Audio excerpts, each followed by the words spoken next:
So, handling parent-children relationship in the West. This is very, very crucial for us, especially coming from different nationalities and having been trained differently. So there's a popular verse we normally read. I'll read that one before we go to what is on the screen. Let's go to Proverbs chapter 22, verse number 6.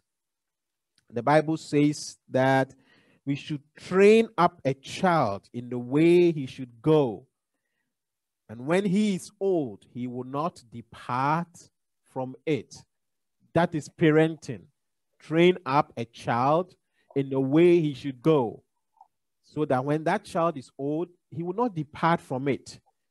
But in doing that assignment, how do we execute it in such a way that this vision, this mission, this goal will be fulfilled?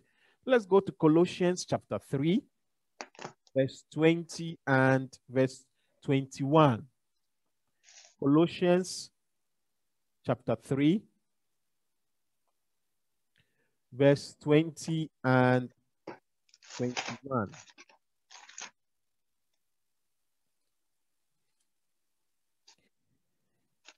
The Bible says in Colossians 3, 20, 21, children, obey your parents in all things, for this is well-pleasing unto the Lord. 21, fathers, provoke not your children to anger, lest they be discouraged. So here you see the relationship being established here. Children being obedient, parents, fathers, mothers, not provoking the children so that they are not discouraged. So it's very important we now put this side by side. How do we do it? What way can we do this so that we get this goal? Now, there's something we have to look at. We come from many parts of the world, and normally we live in what we call the Western world.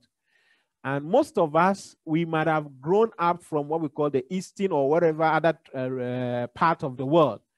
And our way of parenting or our relationship with our children or how we were brought up is entirely different. For people coming from mostly Asia or Africa or whatever, the parenting style favors family first. We are all emotionally connected. So when a mother gives birth, it will be hard to have the child sleeping in another room and the mother also in a different room. No, the child has to be connected. That is parent is born, is emotionally connected. The connection is large. We have uncles, aunties, everybody connected. That is the way the family system is. And almost everyone is a parent. But if you come to the Western world, parenting is a little bit different because it teaches children to be individualistic and open their mind to the world. So that's why they say, okay, you have a child, put the child in a separate room. Yeah, let the child be able to do things by himself or whatever. So it is a culture that tries to bring independence to the child as quickly as possible. And we are coming from a culture that tries to collate, connect everything together. And this is where the problem is. Having been groomed from a culture that is collective to now grow up a child to live in a society that is individualistic, that is everybody has to do it for himself or herself, then there is a problem. Because what you see is that we have what is called culture clash. The child has one lifestyle at school and at home is a different thing. So how do we handle it? There are 4 ways we're going to look at. 4 styles that are going on. And we are going to learn it together and see how we can adopt, how we can learn from the ones we should lose and the good ones we should pick. So I'll quickly take us through them. One of the easier way, which is very common, we call that one the tiger mom or the tiger dad, is what is called authoritarian. It's what I say is what you do. You don't have anything. I am your mother. I am your father. When I say it, that's it. You have nothing more to say. When I say it is enough, it's enough. So that has been, this might come from a cultural point of view that elderly is always right. It doesn't matter what the child thinks. It doesn't matter. So this one focuses on obedience. Do when I say, you do it. And if the child does not fulfill what we want as parents, punishment follows. So it's either you follow or you are lost. It's my way or hell breaks loose on you. That is how some parenting they are done. It's like, I know better than you are, so just listen and sit down. And what happens is that the child's feelings are not considered.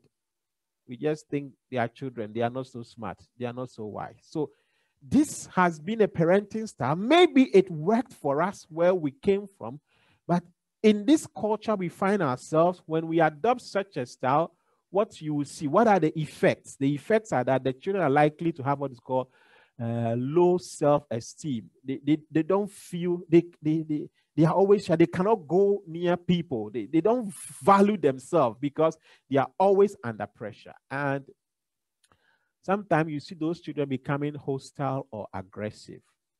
Because when they get used to the way of authoritarianism, then they also, it's like a reaction. They become so hostile or aggressive because they think that if I am going to survive, I have to resist.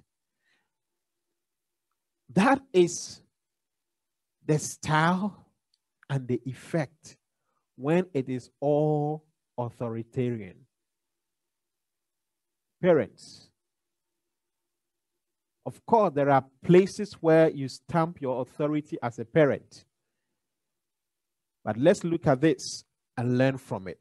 Now, the other one is the other way around. Okay, I don't want to be a tiger mom or tiger dad, as so to say.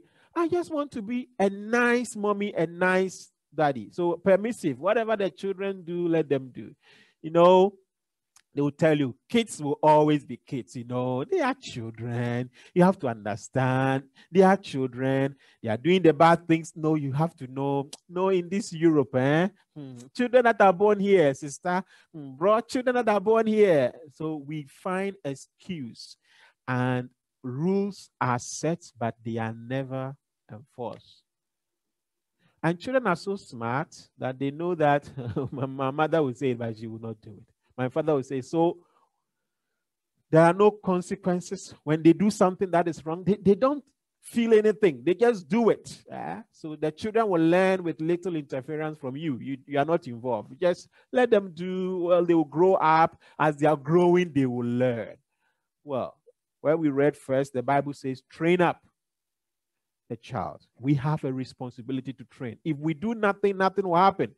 If we adopt this kind of lifestyle or parenting relationship with our children, what we will see is that the children are more likely to struggle academically. Some parents, well, whether the child will go to school or whether they are doing well at school, say, well, this country, no matter what, they will find something for them.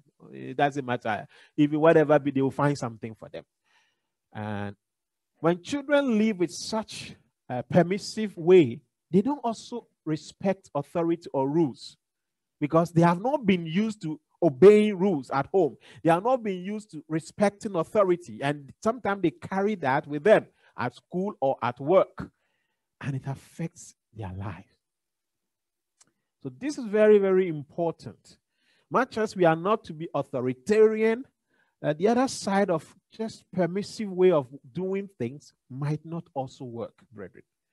The third one is uninvolved. Well, I don't want to be permissive. I don't want to be the mama that is always giving them. I don't also want to be sort of, that's, I just don't want to, I don't care. So I don't want to be involved. So they don't provide any guidance, anything, no attention. We rarely know what our children are doing or where they are. We are not just concerned.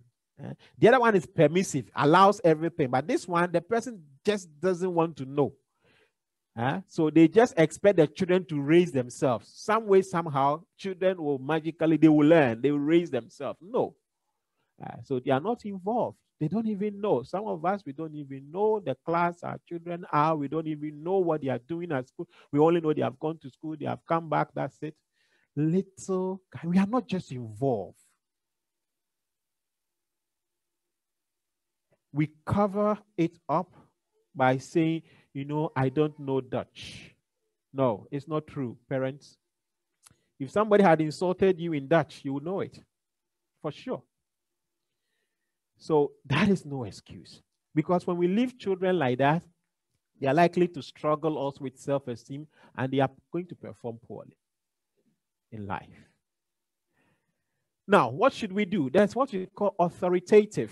And this is quite important. This is normally the Western style to some extent, which is very important we learn. And that is where you create a positive relationship with your child. So you try to make the child your friend. Try to understand the child, not just that he's my child and whatever. Now, you establish relationship. But when you make rules, you explain why rules are made. So he said, we don't do this, and this is the reason. The child knows. And when the child goes contrary to the rules, you enforce the law. Consequences must come. There is no law in this country that says when the child does something that is not right, there shouldn't be consequences. No. Discipline is there to correct. But when the child knows that I have a relationship with mommy, relationship with daddy, it is easier that when you are correcting the child, you understand. We also have to take the child's feeling into consideration. Sometimes in correction, we humiliate the child, and that is not correction. So the feelings of the children are very important. So let's see how we take that into consideration. You create that environment. So for example, sometimes they say, okay, you go and sleep. You do this. You create such a rule and regulations and subsequent what is called corrections that children understand that when you do this, this is what follows. When we are able to do that well, you see that the children learn to be responsible adults because they know that everything I do, there will be consequences. And they feel comfortable expressing their opinions. They are not afraid. They have a relationship with you. They come to you, Mama, here, say, this is what happened at school. This is what I'm going through. If we don't do that, they will tell other people. And now that we have social media, their messages will all be over social media. And you as a parent will be wondering, why is that how I trained you? Yes, it's because you trained the child not having relationship with the child. And when we do this authoritative, maintaining relationship with our children, then the children are more likely to be good at making decisions and evaluating the risk because you work with them. How do you do this? And this is very important. Amen. So, for us as parents and coming from different backgrounds and living in the Western world and looking at what is going on, what should we do? These are some tips. Number one, be a good role model. It is not enough to always instruct children, do this, don't do this, do this, don't lie, and we are lying. Don't do this, and we are doing it. It doesn't work. Here, the children in this part of the day will ask you, you told me not to do this, but why are you doing it? And you want to slap them, say, your big mouth, keep quiet. No, they don't have big mouth. It's just that you are telling them to do something you are not doing. So the best way to train the child is be a role model. Because when they are growing up, they will be copying what mama did. It's natural. They will be copying what papa did. So let's be role models to our children. Second is be flexible and willing to adjust to your parenting style. It is not wrong to change when you know what you are doing is not working. And some of us, it's like, that is the way I was brought up. That's how my mother taught me. Yes, that was at that time your mother taught you. It was not wrong. But what your mother taught you at that time doesn't fit this time. Learn, parents. Let's learn and know how to adapt, how to change when necessary. Then know your own needs and limitations as a parent. If you know that, okay, I don't know Dutch, I don't know this, I need this, know it and get counseling. Don't hide and die in that situation. No, knowledge is very important. You cannot train the child if you don't know much. So sometimes it may be good that those of us here, let's join some things to learn about how is it done in the Western culture? How are they able to bring out their children? They are not on the street, they are not joining gangs, they are all living in the same city. Let's learn. Know your limitation and learn. And this one is very important. Be available for your children. That is something most of us is a challenge. So when the children are at home, that is opportunity. Holidays, that's good because Most people have gone on holidays. There is opportunity to do double shifts. I work more. So the children at home, the mother is working 2 times, father working 2 times to make more money. No time with our family, no holidays. In this world, part of the world we live in, this is not really acceptable. And let's set limits and be consequent with our discipline. Let the children know that when things go wrong, we're going to correct it. That is very necessary. It's natural in life. Set limits. This is where you can go. This is how far you can go. Beyond this, you cannot. Let that be correct. And discipline is different from just punishment. Discipline is an act to bring the child to understand. So sometimes you want the child to repeat it 3, 4 times so that the child understands this is what you really mean. It's not that just go and then the child goes. They will do it again. But trying to let the child understand that what they did is not correct and this is the right way to do it. And make communication a priority. Talk to children. Talk. If you have teenagers, talk to them. Communicate. Talk. Words are powerful for children. Please, let's use it. Communication. And I've seen that when you talk with anger, they feel it. So take time. When you are angry, don't talk. Cool down and speak. Because if you are angry and you talk, they'll also be angry and they'll talk. And before you realize, hands are exchanging hands. So please, let's cool down. And the last one is very important. Normally, we don't do it as people from this background. Praising accomplishment, rather. When they have done something that is good, let them know this is good. Wow, this is great. Wow, nice. It boosts their self-confidence. But anytime Papa, Mama will talk, is all that something has gone wrong. When things go right, Mama didn't see that. Papa never saw that. The Papa, Mama only see when things go wrong. No, that should not be the way. So we compliment them. We praise them when they have done right. And when they have not done right, we let them know this one, I cannot accept it. If we have balance in these parts, in these aspects, our children will be able to grow up in their youth, grow up polished after the similitude of a palace. Brothers and sisters, if we know these things, happy are we if we would do them. Praise the Lord. We live in the Western world, and our parenting is not as it used to be where we were born. And we need to learn. And let's pray that God will give us wisdom on how to do this. Let's go before God in prayer. I want you to pray for yourself. Every one of us have to learn. The best of moms, the best of dads, we still have a way to go. We are models. We have to train our children. We have to teach them what to do. So I want you to pray for yourself as a parent. And if you're a child here, we are learning.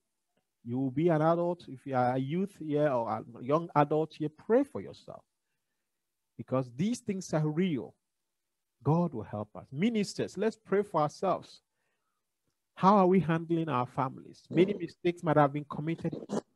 But that's why we are here today, for the restoration. And let's pray that those that we provoke and we left, pray that Lord, I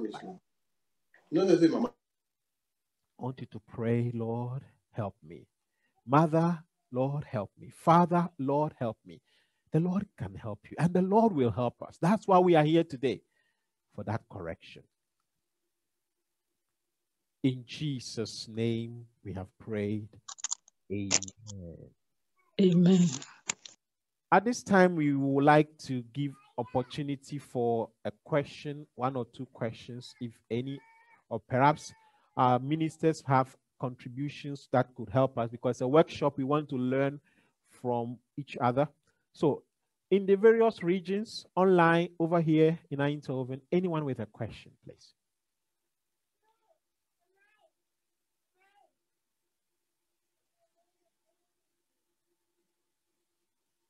Questions online? The Hague, do we have questions, please? Rotterdam and Amsterdam?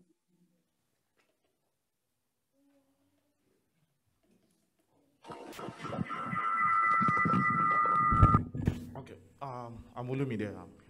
asking question. Okay, yeah, from Amsterdam here. Okay. My question is that, you know, if you understand the system here in the Netherlands, and you know, it's a free country in quotes, and as a parent, you are going to make a choice of the school that your child is going to attend, and you know that from my little experience so far, there are some schools they will spell it out to you. This is what we do here. We don't do this here. And you know your child is just of a plain mind. So when they are growing up, they're going to ask a lot of questions. And how do you balance that? Of course, you have to also be wise in making choice of maybe school or some organization or activities your child is going to get involved in. But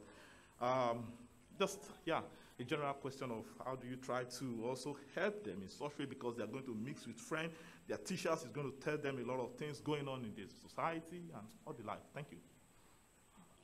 Thank you very much, my brother, for that question. It's a very important question you asked. As you rightly put it, this nation is a free nation. It's a liberal nation. So everyone has the freedom to choose, to listen to what they believe. Everyone has the freedom to believe in anything. And so when the children are growing up, that's why the first thing is our responsibility as parents to train them, to let them know this country, everything is free. You are free to do whatever. But freedom also comes with responsibilities and consequences. So as parents, we have the responsibility to guide our kids. This is what it means when you make these choices. So going to school, so they can choose. There are several schools the child can go. And then we have to ask ourselves, and the good thing in this land is every school you can read about it. It's open. You go for what they call open dark. You go there, you'll be able to find out information for yourself and for the child as a parent to know that, okay, this school, these are the things they do. Then you ask yourself, is it the right place for my child to be? That's school, that's what they believe, is that's what they are trained for. Is it the right thing for my place for my child to be?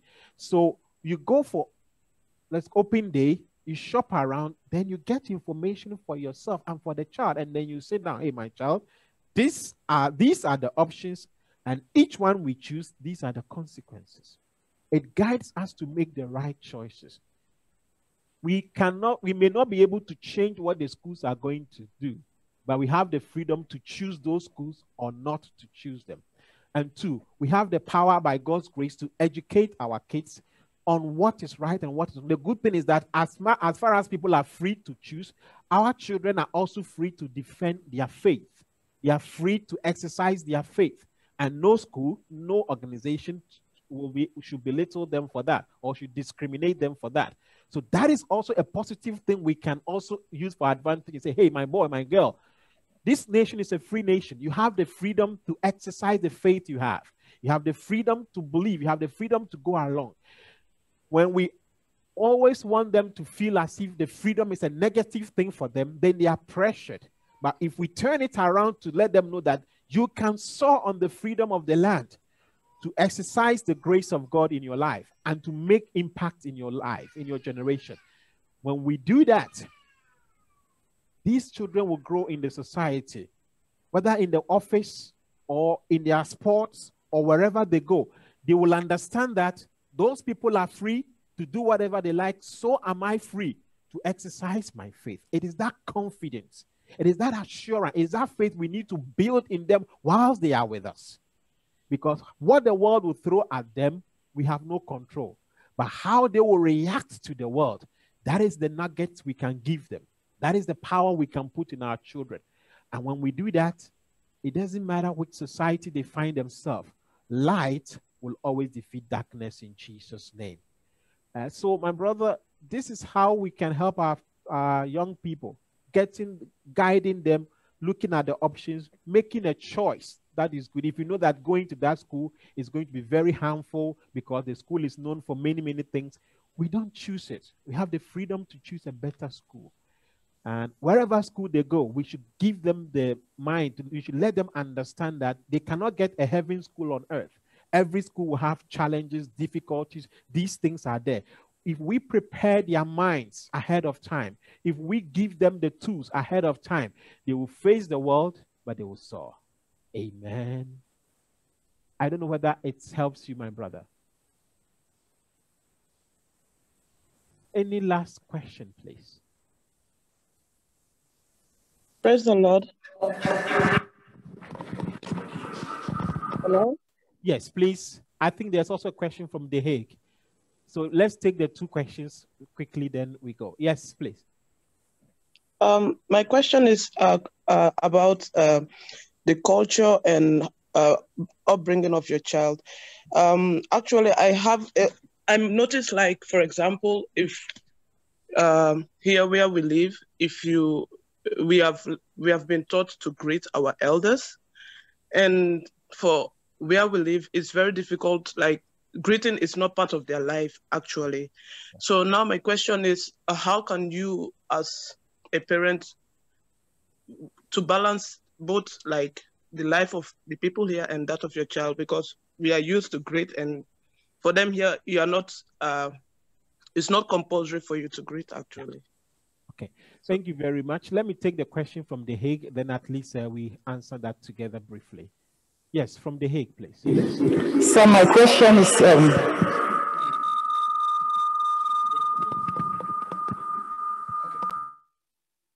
yes, please go ahead.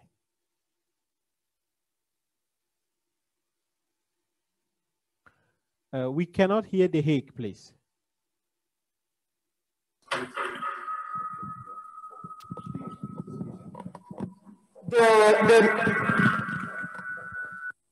Maybe if you have a phone connected, you can speak through the phone, and then maybe the sound system can go down so that we get the best. Yeah, please. My question is from the last slide that we did.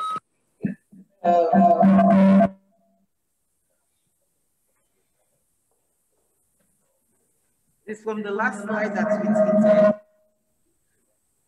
It says we should praise them in their accomplishments. Yes.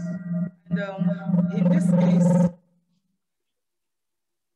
in this case, you always try to praise the children when they are doing well, but it's as if when you are showering them with the praises, at the moment they do well, you praise them. The next moment they do something that will break your heart. How can we balance this, the way we shower praises on them and discipline them when they do something that is not good, sir? Okay. I'm going to repeat the question so that others know. You are saying that how do we, when we praise the kids, then they get swollen headed, and what you see is that next time, boom, it goes down. They just do something that will shock you. And then the question is, how do we ensure we balance between praise and discipline? So I think that if I get the question right, let me put it together briefly because of our time. For our sister about greeting as a culture, that is true. What we need to do is let the children understand. It's training. The children live in a Western world where greeting is not something mandatory. And we come from a culture where greeting is like the order of the day. If a child doesn't greet, hell breaks loose. How do you balance the two? We don't need to crucify the children for that, because growing in with multicultural ethics is not as simple as that. We were fortunate that we grew in one culture, so we could just flow with it. They are growing with double culture, so it will take them time to adapt. First, where they live, the environment they live, let us know how are things done here. That is very important, because if the child doesn't fit in this Western world, he will be an outcast. So let's first learn how are things done here so that our children are up to speed. They know how to behave, how to fit anywhere they go. That is number one. Otherwise, they become misfits when they go outside. But secondly, while they are with us, we now have to educate them and say, hey, these are other things you can learn, like this, like that, and you encourage them to do that so that they know that, okay, this is the way I behave. That is a natural thing. But this other thing is a very beautiful thing I have to do as a cultural thing because of my parents' background, because of where we're coming from, the culture we're coming from. So these other things are important so that we don't make it a law for them that, well, you didn't greet me. Go. You didn't greet me. You should have greeted. Another knock. No. I have someone who does it so beautifully. I said, come and greet me when you greet, do this. And the children does it for fun. And once they are doing it with fun, with laughter and other things, Directly or indirectly, we are putting in them the culture we want them to have. But once we make it a punishable offense, and then it becomes a difficult thing for them to handle. And regarding the praises and discipline, it is natural. They are children, they are growing up. That's how it is. You praise them, and the next day they may do something wrong. So we have to be fair. When they are praised, you said, hey, this one you get. When they did something wrong, let them know you didn't like what they just did, or you don't like what they just did. So they know when I do right, Mama will praise me. When I don't do right, Mama will not praise me. So that we don't say, well, they did it good. If I praise him, he will do the wrong thing again. So because of that, I'm not going to praise them. No, that will not be how we have to handle it. We should let them know good things attract praises. When they do things that are not good, there will be no praise for them. That line has to be there. It takes time to build on it, but we have to do that. And by God's grace, we will get them there in Jesus' name. Because of time, let's go before the Lord and pray as we move into our next workshop. God bless you. Let's go before the Lord. Tell the Lord, Lord, we have learned a lot, but give us grace to do it.